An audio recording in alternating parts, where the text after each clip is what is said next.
So before I go back up on the other footpath to where the bridge is by Roscoe Wheel, just going to follow the tail goit, which became the head goit.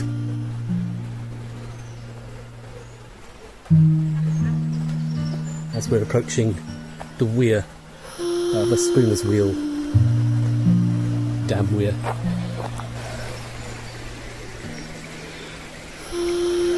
As usual on the trail, you've got a big choice of footpaths. There's the South Bank footpath over there, which is the main one, and then you've got two here, both of which go back to the Roscoe Wheel,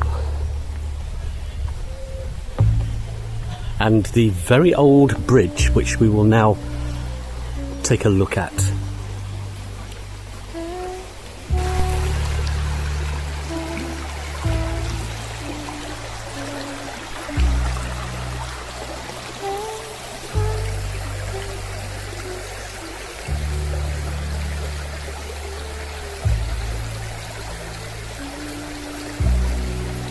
And we've just come up to this very old and splendid bridge, which you can see in many archive photographs.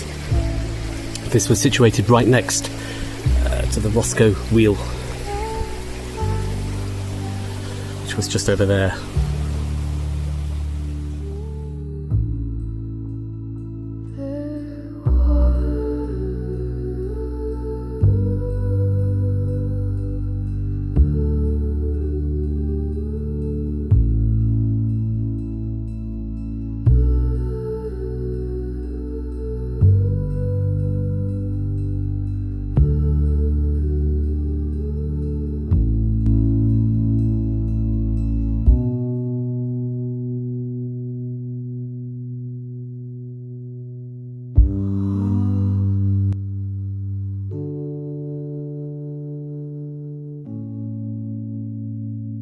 Somebody pointed this out to me, but look down there, towards the bottom of the bridge, just above the water, you can see a horseshoe that's actually in the structure of the bridge itself. And there's one on the other side as well.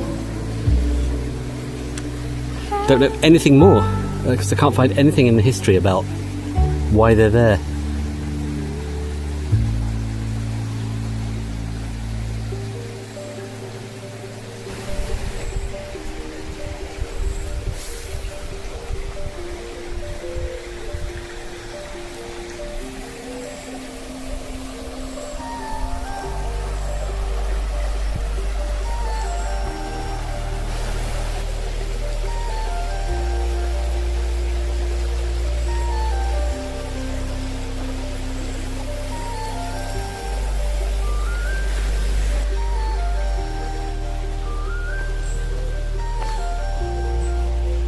you can almost hear the sound of horse and carts full of materials passing over this bridge back in the day, all that way.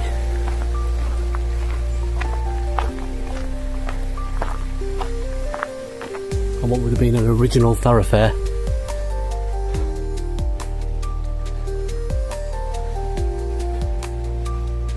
Yeah, this no doubt would have been some kind of access to that bridge, also to the many, many original allotments that are to the left of me. Now, I told you that further downstream, or upstream rather, there was a whole lot of allotments and a market garden that got bombed during the Second World War. Very few traces of that, but the allotments here, oh, they've all survived.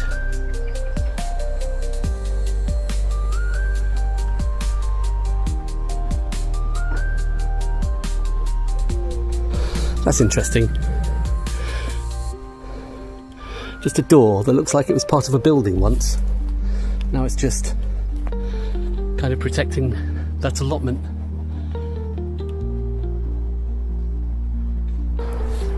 Looking over at the allotments and down into the valley, looking down there towards what we're looking at in the next episode, which is the new dam. Well, that path comes out on Rivelin Valley Road. And I must admit, I have never been on this path before, going up from the south bank to the allotments. And there's another footpath here. It also goes past allotments.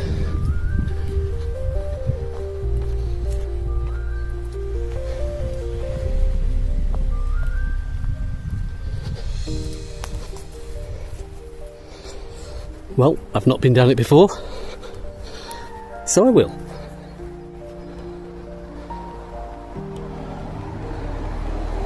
So if you're an allotment fan,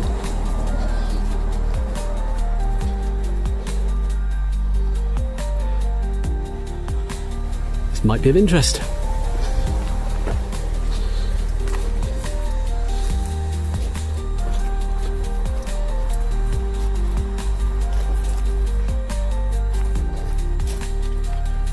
So we're heading back down towards the river.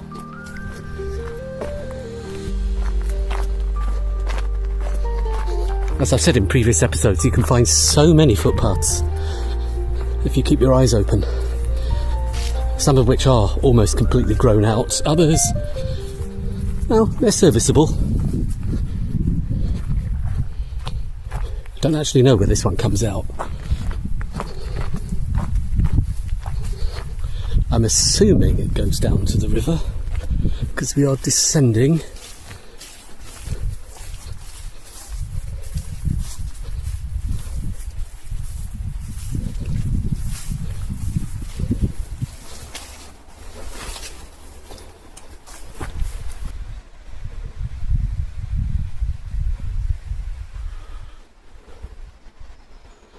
Rivelin never gives up on its beauty. Little hidden gardens.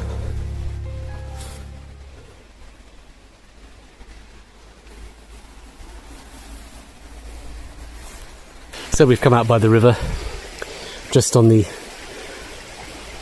south bank of the river.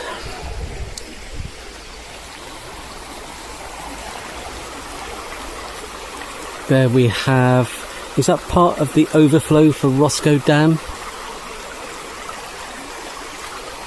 Could be. I like to get down right next to the river if I can. It's a hot day, it's a little bit cooler down by the water.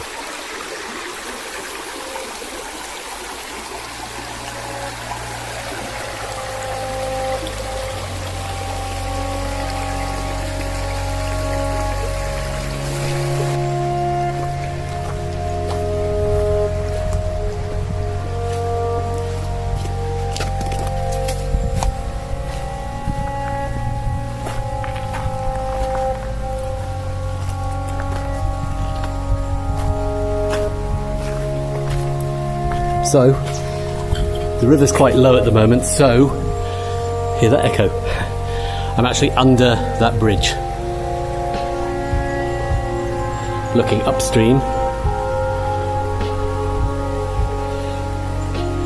and downstream towards just around the bend there is the weir, the next weir that we'll do in the next episode.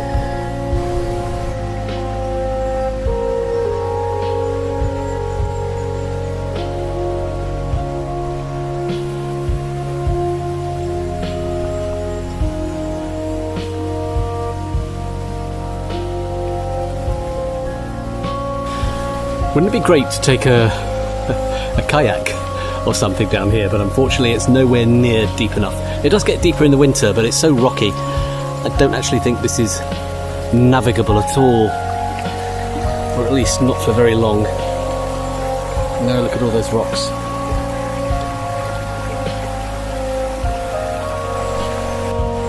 So as we continue, I'm walking downstream now towards that weir I mentioned. It all gets very interesting and complicated when we get to the new dam, because there is a fantastically well-engineered water infrastructure system, because soon the river level starts to drop quite quickly, and so they needed a way to get the water into the downstream dam, and the only way to do that was to raise the height of the water, and the only way to do that was to use a very long headgoit, and as we shall see, they took it through solid rock.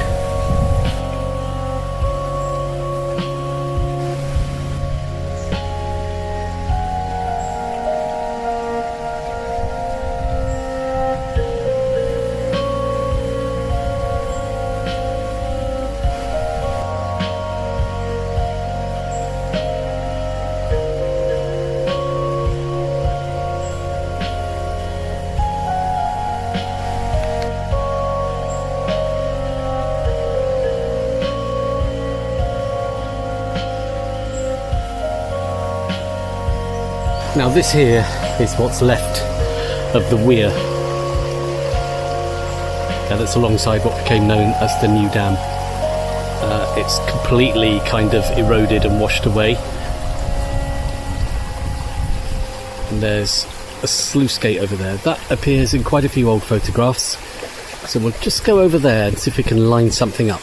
And just here is where the tailgoit for Roscoe Wheel comes down. Flows into the river here. Here we have what is effectively the sluice gate entrance for the headgoit that was for the Spooner's Wheel.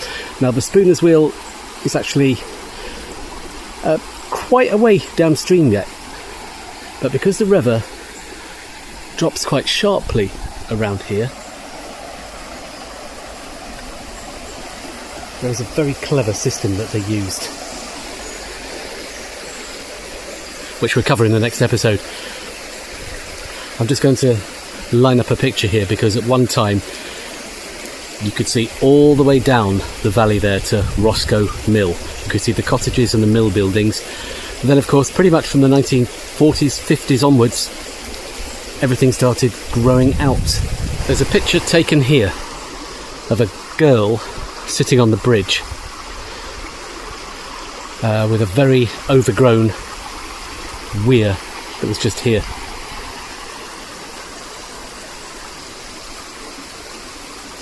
And that demonstrates the view you could see straight down to the preceding mill, only 100 metres or so upstream.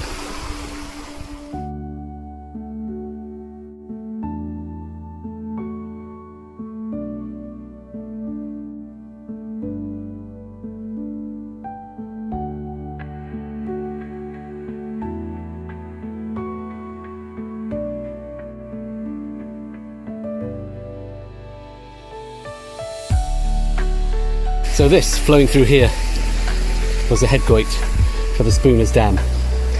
Now it does get interesting, because originally the next dam along, which was known as New Dam, didn't exist. so to feed Spooner's Dam. There was a lot of interesting engineering. We'll find out all about that and the new dam in the next episode as we continue our journey downstream on the Rivelin Valley Trail.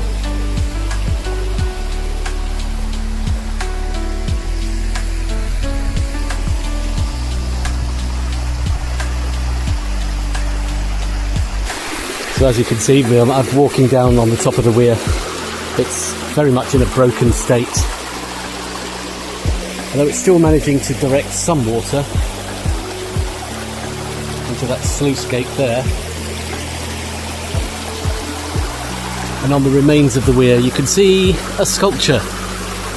We'll go across to the other side actually and take a look at it. This is usually absolutely heaving with people. It's very touristy at this point.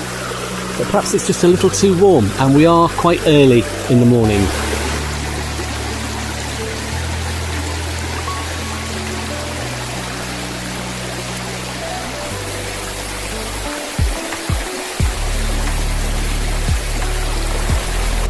And you'll find lots of information about this particular sculpture online and in the Walking the Rivelin book.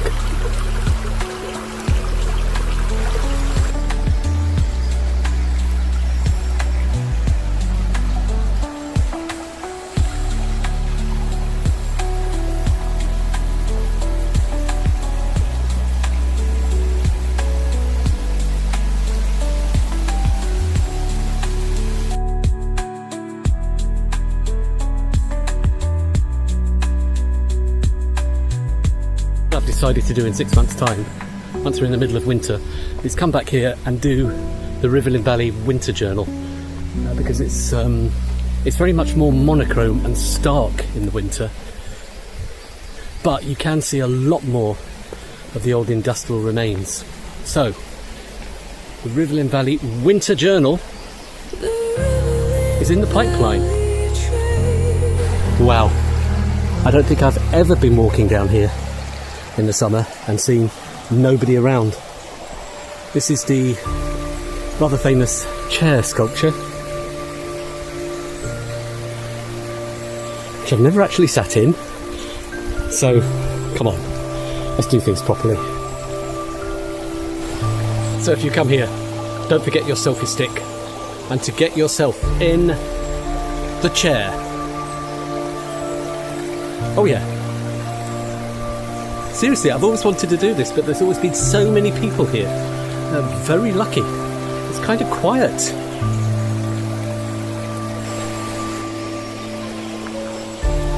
And because the river's quite low at the moment, we can actually get all the way round the chair.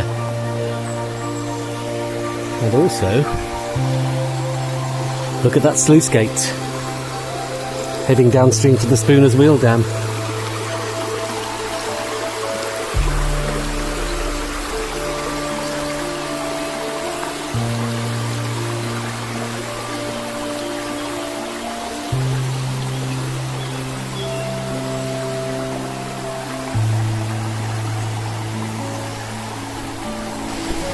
An essential stopping point on the Rivelin Valley Trail. Yeah, you've got to do the chair.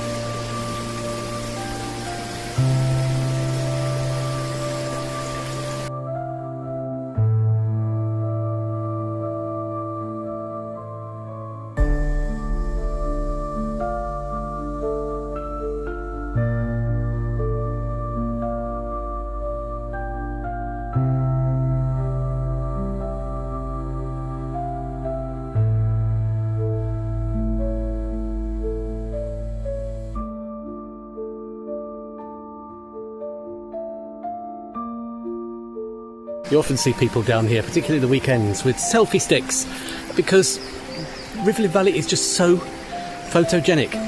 Have yourself a picture on the chair and get yourself a picture with the old bridge in the background. It's all part of the experience. We'll just go back across the stepping stones. Absolutely essential.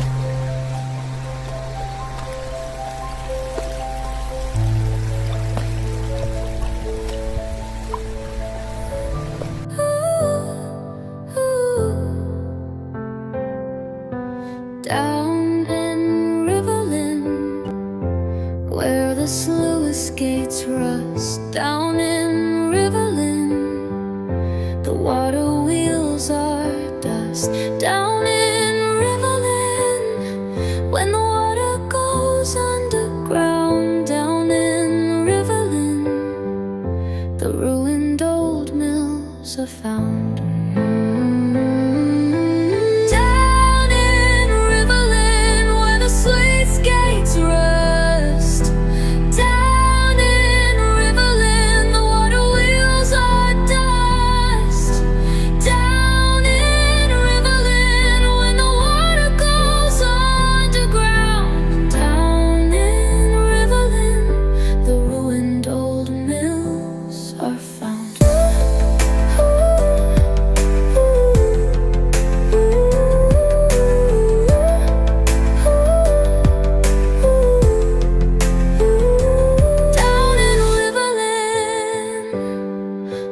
Sluice gates rust. Down in Rivelin, the water wheels are dust.